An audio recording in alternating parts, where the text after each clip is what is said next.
It's Zap2it. We're on the scene with Michael Trevino again. Again.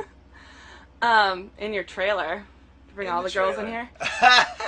Just me. No. Yeah, it's freezing outside. It's too cold. It's very windy. So we got to see a little bit of Mason's transformation in the last episode. Yes.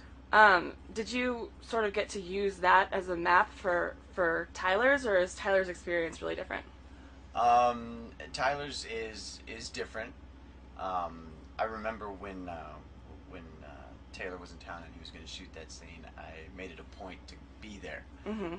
So I came to work that day, and I wasn't filming, but I just came specifically to watch him film that scene and to see just what he was in his own preparation and how it went down. And so yeah, I was behind the monitors and watched the whole thing and just kind of got an idea of what our producers and what they want and how they want us to react during this transformation. So yeah. Looks like it would be like really hard to do as an actor. Would you say that the transformation episode is the biggest challenge you've had in your career so far? Yes, by far. In all the TV stuff that I've done, not like theater work, but in all the TV stuff that I've done, guest stars and reoccurring. The 2 days of shooting the transformation scene by far was the hardest and most challenged I've ever. You got to do it with Russkие, who you obviously worked a lot with last season. That make it a little easier? Yes, because this is, it's not only a difficult scene, but it's, you're not in your comfort zone, and your shirt's off and this and that, and there's all these different elements that you're going through throughout the whole day, and to have just that relationship where you can just totally 100% trust that person, and that was Marcos, and so that helped out tremendously. Am I gonna cry watching this episode? Well, we're pretty close friends, so I think you might, maybe. You got to be on set when he did his big transformation scene.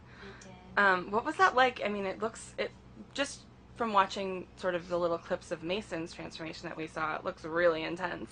It was very intense. It was a very beautiful, painfully beautiful day at work, I think is a really the way to put it.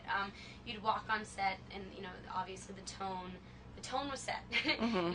Everyone was there to work. It was very serious. But what he was doing was, everything that he was doing was so beautiful, creatively, that it was a very intense 2 days. They put him through the ringer. He went for it. He went there, and I think it's going to make for a really great, shining moment for Trevino, and I think it's a great episode for him. Newcomer coming to Mystic Falls in the next episode with Michaela McManus is joining you guys for a little while, and she's looking for answers about Mason, and Damon might have some answers about Mason. And he tells her. Is she gonna make him regret ever killing him? She definitely. Jules, yes, she does a number on Damon. She does a number on Damon, but she's hot, and that's all that matters. So Damon can see through it. Well, that's what I was going to say. Usually when a new girl comes to town, Damon either sleeps with her, or kills her, or both. So maybe we can just do this whole interview in unison. I'm up for the latter. There you go. Yeah. That works. How is Tyler's big werewolf transformation going to impact Stefan and Damon in terms of, obviously now he's sort of capable of killing them, and they killed his uncle. Yeah. That is a problem.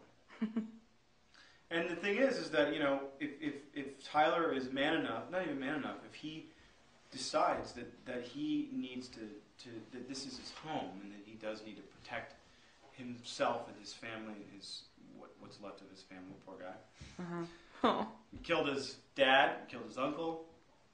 I think we just need to. I think we need to figure out exactly, first of all, what Tyler wants, and my guess, hopefully, is that he realizes, like Damon did, this is his home. Mm-hmm. This is where he belongs, and this is where it all started, and where it should end. I mean, I'm not even sure what's going to happen. There's obviously like a total influx of werewolves and vampires in pop culture right now. How do you make the werewolf storyline like your own when you're sort of approaching it? You know, I think because we have such amazing writers and that they show this journey. It's not like, oh, there's a werewolf, the werewolf just shows up, or even with the transformation, it's not like. And I love True Blood, but you know, their werewolves when they transform, I think it's really quick. They can morph.